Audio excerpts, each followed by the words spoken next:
힘드시죠? 벌써 1시간이 좀 지난 것 같은데 저는 김용권이라고 하고요. 지금 여기서 논구술 대표 강사랑 연세대 팀장을 맡고 있습니다.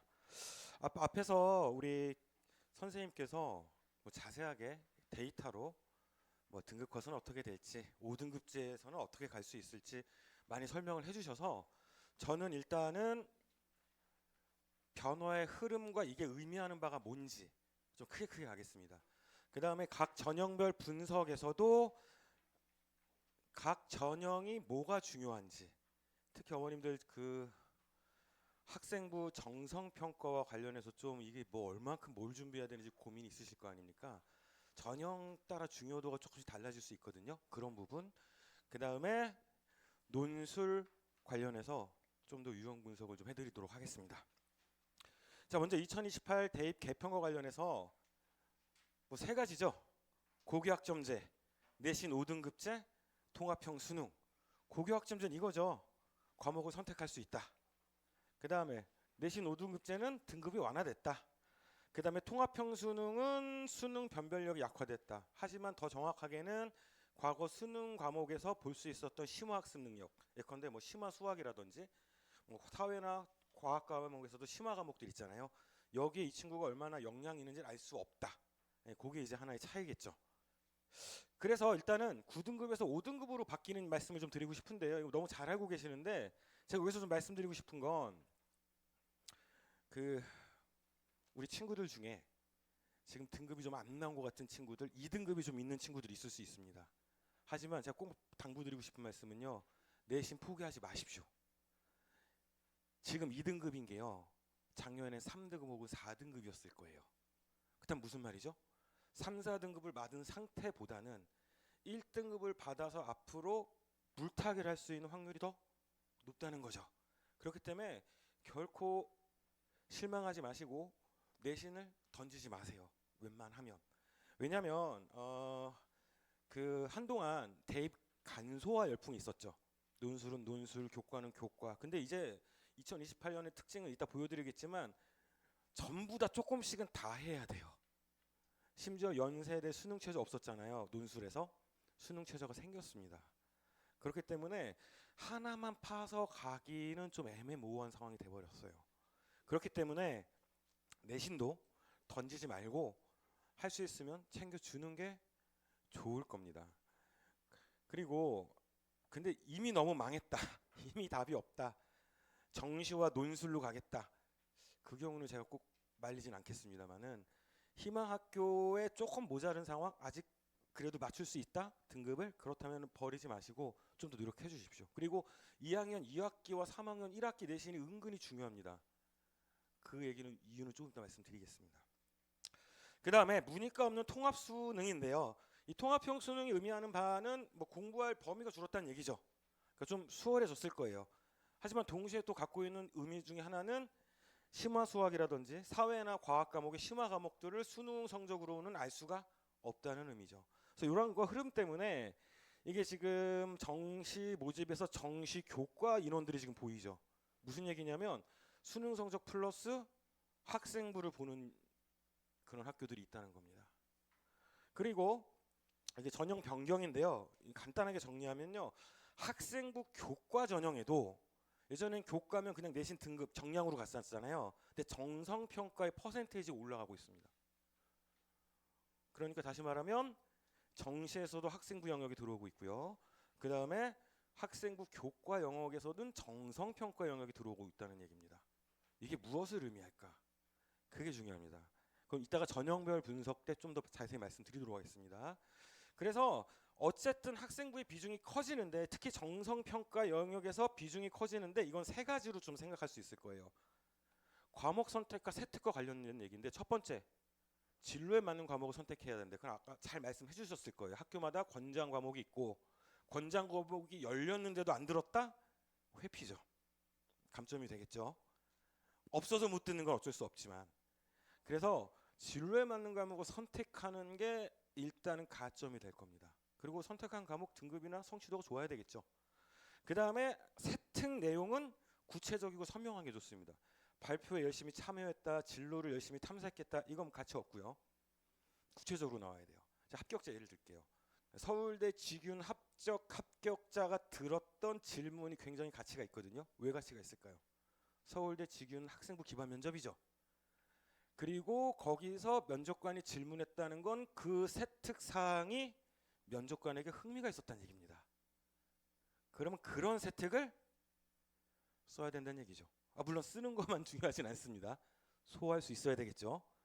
한 세특은 이런 거였습니다. 이 친구가요, 그거였었어요. 저기 윤리와 관련된 과목이었는데 단어는 그거였습니다. 뭐 차별과 관련된 문제, 요거였었어요. 근데 이 친구가 어떤 활동을 했냐면 신데렐라와 인어공주란 두 동화를 비교 분석을 했어요. 그래서 각각에 나타나는 여성상을 비교 분석하고, 신데렐라는 그 가부장적인 사회의 수동적인 인물상, 인어공주는 가부장적인 제도에 저항하는 인물상, 그리고 인어공주가 나중에 물거품이 됐잖아요. 그거를 오히려 자기의 도덕적 자주성의 실현, 나아가서 물거품이 되는 것을 번뇌로부터의 해탈, 이렇게 해석했어요. 죽이죠. 이 발표한 거예요, 윤리 시간에. 이거 물어보고 합격했죠. 무슨 느낌인지 아시겠죠? 그럼 세특이 어떻게 적혀 있었을까요? 이 친구는 어떤 시간에 여성의 억압된 성 역할에 대해 관심을 갖고 신데렐라와 인어공주를 비교 분석하여 신데렐라를 도덕적 주체성을 가진 인물, 나아가서 불교적 해탈에 이른 인물로 분석하여냈다. 이렇게 나오는 거예요. 세특사항이. 어떤 세특이 합격하는 세특인지 딱 느낌 오시죠? 이 말씀 왜 드리냐면 이제부터 할 2학년 2학기, 3학년 1학기의 선택 과목이 전공 적합성과 관련된 과목들일 겁니다. 그죠? 이전에 세특이 조금 부족했더라도 이제부터 우리 학생들이 글로 가면 되는 겁니다. 어떤 느낌인지 아시겠죠? 심지어 제가 말한 이 친구 학교 어디 갔을까요? 자꾸 옛날 말 서바나 어학과라 그럴 뻔했어요. 스페인 어문학과 같거든요. 글로 갈 수 있었던 이유 중에 하나는요, 이거 윤리와 관련된 과목에서는 활동이지만 문학 분석이잖아요. 연결이 되는 거예요. 그러니까 나는 근데 철학과 갈 거예요. 윤리와 사상 들으면 좋죠. 그렇지만 다른 과목에서도 관련된 주제를 할 수 있다고요. 그렇게 끌어가는 걸 학교에서 어떻게 보냐? 창의적이고 융합적인 인재. 그래서 아까 막 선택 들으시면서 야, 우리 아이 지금 선택 과목이 진로에서 좀 꼬인 것 같은데, 이렇게 생각하면 훨씬 더 좋은 방식을 갈 수 있다는 겁니다. 그래서 저는 분석보다도 아직 1년 반의 시간이 있죠. 그 1년 정도는 지금 충분히 등급을 역전할 수도 있고 세특상을 만들 수도 있지 않습니까? 어떤 방향으로 가야 되는지 좀 그렇게 말씀을 드리고 싶었습니다. 그다음 마지막 진로서사는요, 요건 앞에 준비가 좀 안 된 친구는 부족할 수 있는데 지금부터라도 만들어 가면 됩니다. 2학년 2학기와 3학년 1학기가 진로서사가 있으면 그 2학년 2학기 때 생각했던 문제의식을 3학년 1학기까지 가지고 가요. 그럼 이것도 충분히 진로서사가 될 수 있어요. 어떤 느낌인지 좀 아시겠죠? 예컨대 뭐 통합사회에서 불평등 부분에서 그 지역 격차 문제를 보고서 탐구를 했고, 거기서 갖고 있는 문제의식을 뭐 2학년 때 그 현대윤리인가? 거기서 보면서 불평등, 경제적 불평등 문제로 연결해서 더 탐구를 심화했고, 뭐 이런 식으로 갈 수 있는 거죠. 그 다음에 인문학과 윤리에서 정의론을 보면서 이 문제를 어떻게 해결할지 해결책을 제시해봤다. 그러면 탁탁탁 넘어가면서 하나의 주제가 딱 이어지죠. 저는 3학기밖에 안 건드렸습니다. 2학기 연결할 수 있잖아요. 늦지 않았다는 것.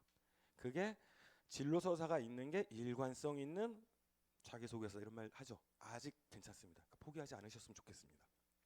자, 그 다음에 전형의 공통된 4가지 흐름 중에 하나는 아까도 말씀드렸지만 정시 수능 전형과 학생부 교과 전형에서도 정시 수능 전형에 학생부를 반영하는 경우들이 있다. 교과를 반영하는 경우도 있고 서류를 반영하는 경우도 있습니다. 그리고 교과 전형에 서류 정상평가를 도입하는 학교가 12개 대학 정도 되더라. 주요 15개 대학 중에.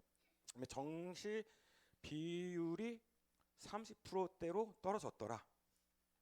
그 다음에 아까 이거 말씀드린 거죠. 권장 과목 평가. 그러니까 선택을 잘해야 된다. 그게 꽤나 의미가 있다. 요게 이제 중요한 흐름이고요. 그 다음에 이제 전형별 분석을 좀 더 자세히 말씀드리겠습니다. 일단 대입 전형은 4가지로 만들 수 있죠. 학생부 교과 전형, 학생부 종합 전형, 논술 전형, 정시. 그 학생부 교과 전형은 과거에는요. 그 수능 최저를 맞추고요. 그 다음에 등급을 맞추면 됐었어요. 정량 평가적인 등급. 근데 여기에 지금 서류 요소가 자꾸 들어오고 있습니다. 그리고 학생부 종합 전형은 서류 플러스 면접인 경우가 대부분이죠. 없는 학교도 있지만 논술은 논술 플러스 수능 최저고 정시는 과거엔 수능으로만 갔지만 서류나 교과를 보는 학교들의 비중이 조금씩 늘어나고 있습니다. 그럼 각 전형별로 이런 게 지금 변하는 이유가 뭔지 좀 설명드리겠습니다. 일단 그 전에 교과와 서류라는 말을 좀 저희가 설명을 드릴게요. 나중에 입학 요강이나 수시 모집 요강 보면 서류, 교과 이거 계속 나올 거거든요. 교과라는 거는 정량 평가하겠다는 겁니다. 정량 평가. 서류라는 말이 나오면 정성 평가를 하겠다는 겁니다. 정량 평가는 뭐 어머님 잘 아시잖아요. 등급 갖고 하는 거. 그래서 그 두 개를 좀 생각하시면 좋겠고 정량 평가로 주로 가는 게 학생부 교과 전형이고 서류 평가로 주로 가는 게 학생부 종합 전형이다. 이렇게 하면 일단 기본적인 이해는 된 거죠. 가보죠 이제. 학생부 교과 전형인데요. 제가 좀 표시를 했어요. 표시한 것들은 없던 정성 평가가 생기거나 늘은 학교들입니다. 첫 번째 연세대. 원래는 교과 100%로 뽑았거든요. 학생부 교과 전형을. 근데 뭐가 들어갔죠? 서류 20%가 들어왔습니다. 그 다음에 뭐 고려대는 원래 있었고요. 그 다음에 여기 성균관대 학생부 정량 70에 원래 20이었는데 30으로 늘었어요. 그 다음에 한양대 40이나 먹어버렸죠. 그 다음에 여기도 이거 종합 15 없었는데 생겼어요. 이화여대도. 근데 연대 빼고요. 2학교는요 원래 학생부 교과가요. 재학생 말고 N수생도 할 수 있었어요. N수생 혹은 재수생. 근데 이 세 학교는요. 싹 다 이제 뭡니까? 재학생만 지원할 수 있어요. 자, 그럼 왜 이게 비중이 올라갔을까요? N수생 혹은 재수생들이 빠진 영역을 누가 치고 들어오겠죠? 재학생들이 치고 들어오겠죠. 안정적으로 붙는 친구들은 상관없어요. 밑에서 흙탕물 일어나겠죠. 그때 정상평가 요소가 혹시 쓸모있지 않을까 해서 들어온 걸로 보시면 됩니다. 그리고 이때 정성평가는요. 세특이 중요할까요? 어떤 진로를 선택했는지가 중요할까요? 후자가 훨씬 중요합니다. 비율이 많지 않죠. 무슨 얘기냐면 세특의 사항보다도 네가 우리 학교에 오기에 적합한 전공 심화 과정들을 잘 들었고 거기에서 얼마큼의 성취를 얻었는지를 좀 많이 보겠다는 겁니다. 반면 이렇게 바뀐 데들은 그렇게 뽑는 인원 말고 뭐가 좀 들어올까요? 그 재수생 빠진 거에서 재학생들이 들어오겠죠. 그 진흙탕 싸움이 될 때 정성을 조금 보니까 이런 학교들이 오히려 특히 여기 성균관대나 한양대는 다른 데에 비해서 교과에서도 세특이 조금 더 중요할 수 있다. 왜냐하면 한양대 같은 경우가요. 26년에 3분의 1이 재수생이었어요.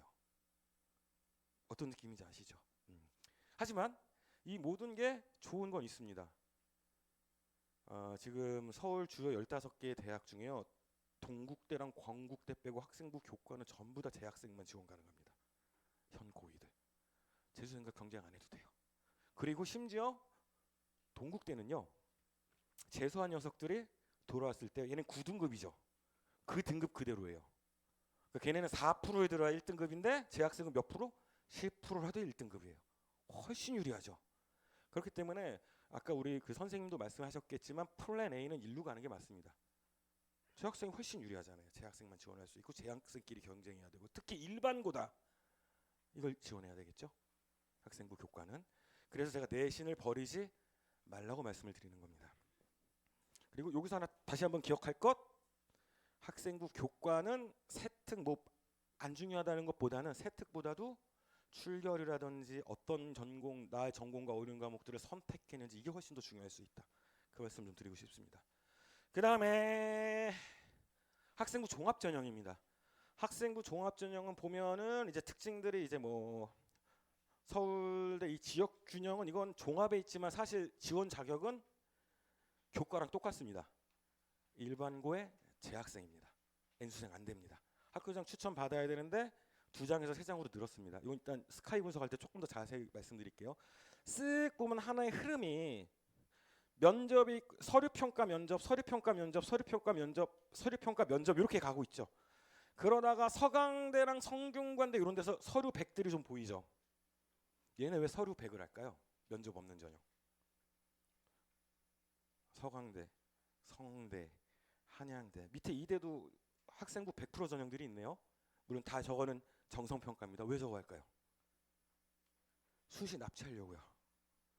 성균관대가 원하는 인재는 성균관대를 가면 원이 없겠다는 인재겠습니까? 이 위쪽에 놀다 미끄러진 인재겠습니까? 미끄러진 인재. 그렇기 때문에 저런 100%가 있다는 비중을 많이 차지한다는 건요, 이게 탁 채가고 싶다는 얘기예요. 그리고 저기는 당연히 학생부 종합전형은 당연히 특목 자사고랑 같이 경쟁해야 되죠. 여기는 당연히 세특도 매우 중요합니다. 그리고 N수생도 들어오고요. 그래서 일반고의 재학생이라면 가능하면 교과를 제 선택지로 두시면 좋을 것 같아요. 그리고 또 하나 중요한 거는 지금 종합을 보면요, 수능 최저가 없는 경우들이 많죠. 그 얘기는 뭡니까? 그만큼 세특과 면접이 영향력이 크다는 얘기죠. 근데 학생부 교과를 보면 다 수능 최저 있어요. 그렇기 때문에 세특 요소보다 뭐가 중요할까요? 수능 최저를 일단 맞추는 게 중요합니다. 수능 최저를 맞추는 게. 그래서 이렇게 쓱 보시고 우리 아이가 수능 최저를 좀 맞출 수 있을 것 같다. 그렇다면은 요 학생부 교과 쪽을 좀 노려보세요. 진짜로. 그리고 특히 이렇게 과거에 재수생이 들어오다가 재학생 위주로 가는 전형이라면 특별히 노려볼 만한 가치가 있습니다. 그리고 이제 정시 얘기를 좀 드릴게요. 정시에서 지금 서울대는 지금 미쳤습니다. 정시에서 서류평가, 심지어 정성평가입니다. 40% 반영하겠답니다. 서울대는. 다 잘하는 녀석 아니면 오지 말아랍니다. 내신도 좋고 활동도 좋고 수능도 잘 본 친구 아니면 뽑지 않겠다. 확실한 쪽으로 갔죠. 그 다음에 연대 같은 경우에는 서류 정성으로 전환했는데 비중이 높습니까? 별로 없죠. 10% 정도밖에 안 되죠. 요거 뭐 보겠다는 겁니까? 그러면 이런 경우는 심화 과목, 전공 심화 과목. 그러니까 예전에 수능에서 봤던 과목들 있죠. 그거 성취도를 좀 보겠다는 의도로 우리가 읽어낼 수 있겠죠. 대부분 그래서 100%가 20%도 그렇게 읽을 수 있을 거예요. 그러니까 대부분은 그래요. 얘만 좀 특이하죠. 서울대만. 서울대는 다 잘해야 될 것 같습니다. 그래서 우리가 일단 정시에서 그 서류든 교과든 보는 것은 너무 부담스러워하실 필요 없어요. 과거에서 수능 안에서 볼 수 있었던 심화 과목의 능력을 좀 보겠다. 이 정도 의미로 받아들이시면 될 것 같습니다. 참 여기까지 정리하면 세특이 중요하게 같이 있었던 건 어떤 전형이죠? 학생부 종합전형. 그리고 학생부 종합전형에 면접이 있다면 면접 생각보다 변별력 크거든요. 어느 정도 차이를 충분히 역전할 수 있습니다. 그리고 특목 자소고가 그 학생부 종합전형에서 유리한 이유는요. 첫 번째, 활동이 좋은 활동이 많아요. 일단 생기부에. 두 번째, 걔네들이 면접 능력이 대부분 좋습니다. 토론 활동도 하고 발표 활동도 하다 보니까 그쪽 능력이 좋겠죠. 그래서 좋은 거예요. 뭐 이제 걔네가 갖고 있는 과목만이 문제가 아니라 그 생각보다 학생부 종합전형을 누리신다면 앞으로 남은 기간 세특 좀 관리하시고 그다음 뭐 하면 좋겠죠? 면접 능력을 키워주면 좋겠죠. 자, 그 다음에 논술 얘기 좀 할게요. 논술은 8.3%입니다. 아까 위에 41.4냐면 이거 좀 학교를 좀 줄여서 그래요. 어쨌든 논술은 이 학교에서는 8.3%고 15개로 확대해 하면 10.1% 정도 됩니다. 논술을 뽑는 인원이 많지 않죠. 그렇기 때문에 제가 아까도 말씀드렸지만 내신 공부를 하시라고 말씀드린 게 그런 이유입니다. 그리고 아까도 말씀드렸지만 지금 연세대 수능 최저 생겼죠. 어떻게 되죠? 3합 6입니다. 4합 8만큼은 아니지만 고대 4합 8만큼은 아니지만 3합 6도 만만치 않은 최저죠. 그렇기 때문에 수능 버리고 내신 버리고 오로지 논술만으로 갈 수 있는 전형은 딱 하나 남았습니다. 중앙대의 그 재학생 논술 요거밖에 안 남았습니다. 이게 이제 작년에 올해죠. 창의형 논술로 생긴 건데 이름을 좀 바꿨어요. 재학생 논술로. 요거 말고 재학생 논술 그리고 재학생만 지원할 수는 있습니다. 요거 말고는 전부 다 뭐가 있다? 수능 최저가 있다. 그렇기 때문에 중앙대 이상의 학교를 노리는 분들은 수능 공부도 해야 된다. 예, 그래서 뭐 연세대 논술 로또의 시대는 이제 저물었습니다. 그래서 이제 논술 약간 유형만 연세대, 고려대, 성균관대, 서강대 약간 좀 분석을 해드릴게요. 연세대는요 중요한 거를요 일단 뭐 비교 능력, 분석 능력, 그다음에 뭐 종합 능력 이런 능력은 다 공통입니다. 네 개 다 있어야 됩니다. 그건 말도 안 할게요. 아예 기초적인 능력이기 때문에 중요한 건 각자의 특징이잖아요. 연세대의 특징은요 2-1번에 표해석 나오고요 2-2번에 수리 논술 나와요. 그래서 표해석 잘할 수 있고 수리 논술 잘할 수 있어야 돼요. 그리고 수리 논술의 중요한 점은 뭐냐면요 수학적으로 풀기만 하면 안 돼요. 그 결과를 인문학적으로 해석할 수 있어야 돼요. 인문 수리 논술은. 그래서 그게 되게 중요합니다. 그 다음에 고려대 같은 경우에는요 서로 영역이 다른 제시문을 5개 줍니다. 그 중에 3개를 골라가지고 사실 잘 연결이 안 되거든요. 근데 3개의 공통점을 찾아서 옹호하거나 비판하는 근거로 활용해야 됩니다. 뭔가 창의적인 연결을 좀 봐요. 그리고 연세대는 네 생각 써라 이런 거 잘 안 나오거든요. 근데 고려대는 해결책 제시하시오 이런 식의 얘기가 나와요. 해결책 제시는 제시문 밖으로 이미 넘어가죠. 그래서 그런 특징이 있습니다. 그 다음에 성균관대 같은 경우에는요 1번 문제는 제시문 4개를 2가지 입장으로 분류하라. 그 다음에 2번 문제는 표해석. 표해석인데 이것도 이제 인문학적인 표해석이 좀 필요하고요. 3번 문항은 도덕적 딜레마 같은 거 나옵니다. 즉 의견 물어보는 거죠. 그 다음에 성균관대는요 2문항이고 뭐 100분 있어서 괜찮을 것 같은데 성균관대입니다. 서강대는 좀 문제를 좀 보여드릴게요.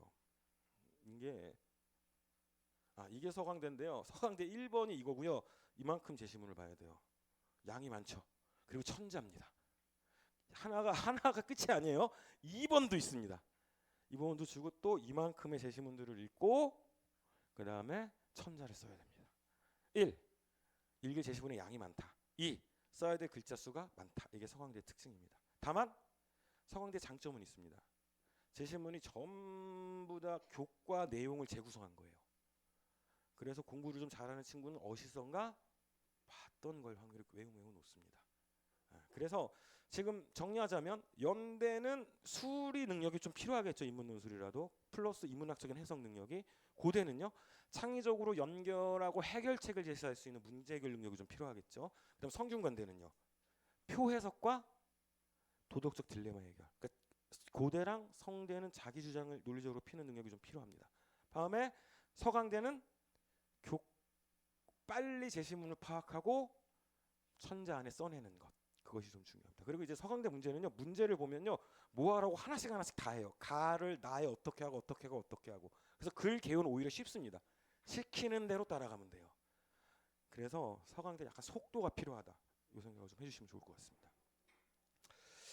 그래서 지금부터 챙겨야 할 4가지를 좀 말씀드리자면, 첫 번째, 남은 내신 열심히 해주십시오.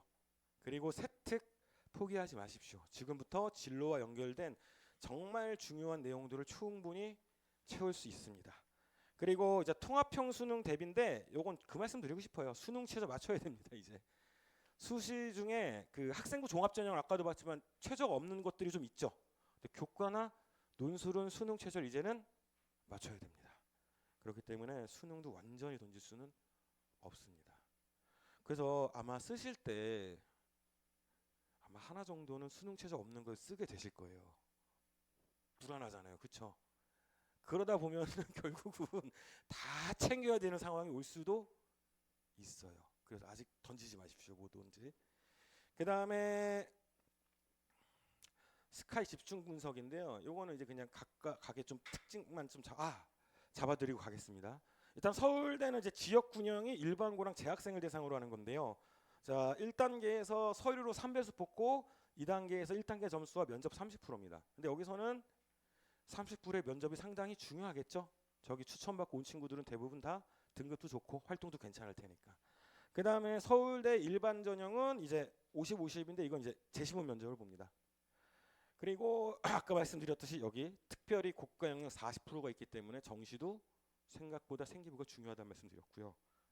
그다음에 연대 같은 경우에는 여기가 일단 저거 학생부 교과 뭐 특별할 거 없죠. 서류 20% 있지만 이건 아까 말씀드린 대로 이해하시면 될 거고.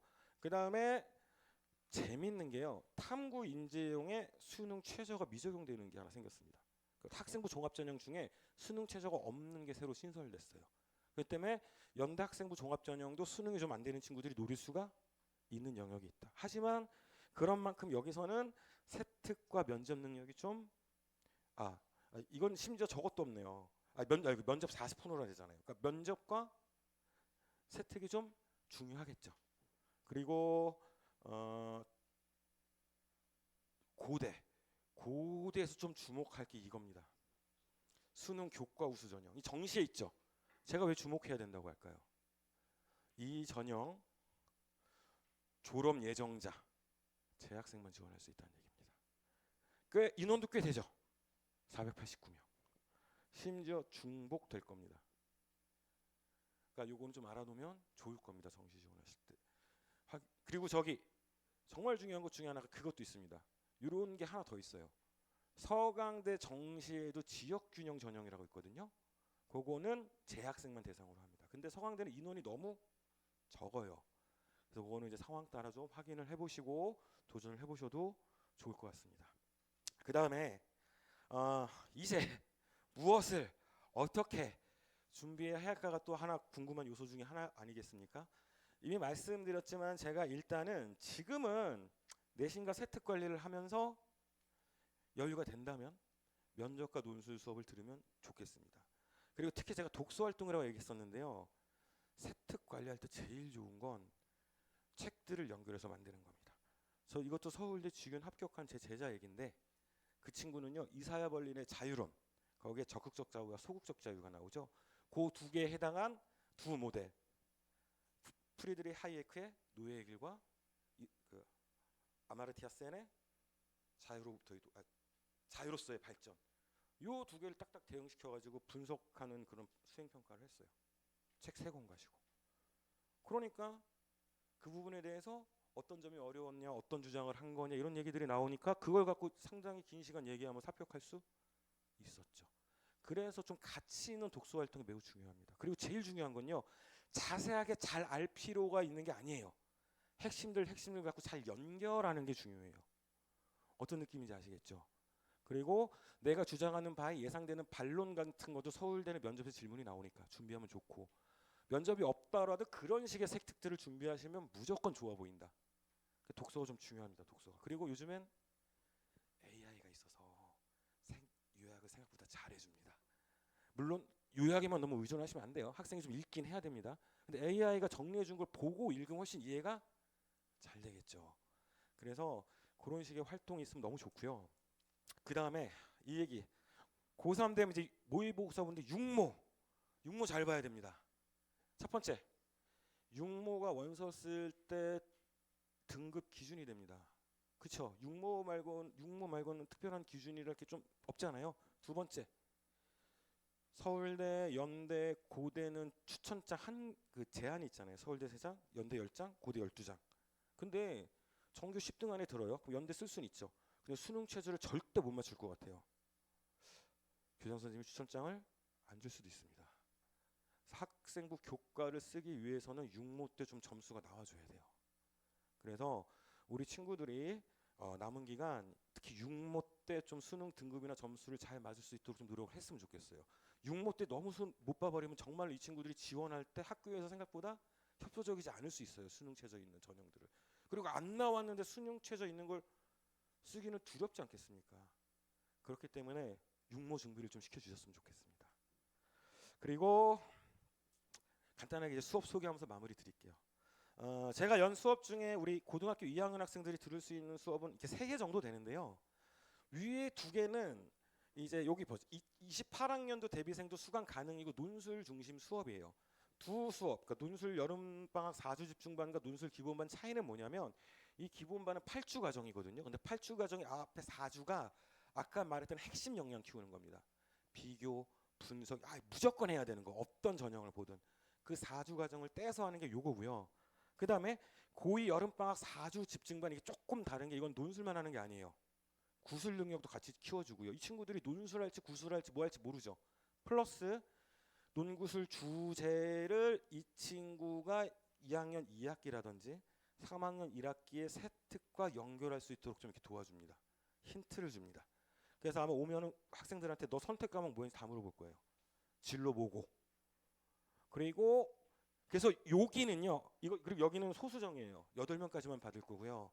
당연히 그래서 여기는 학생 구조 보내달라고 할 겁니다. 제가 볼 겁니다. 그리고 여기는 그래서 제시문이 다른 반과 다를 수도 있습니다.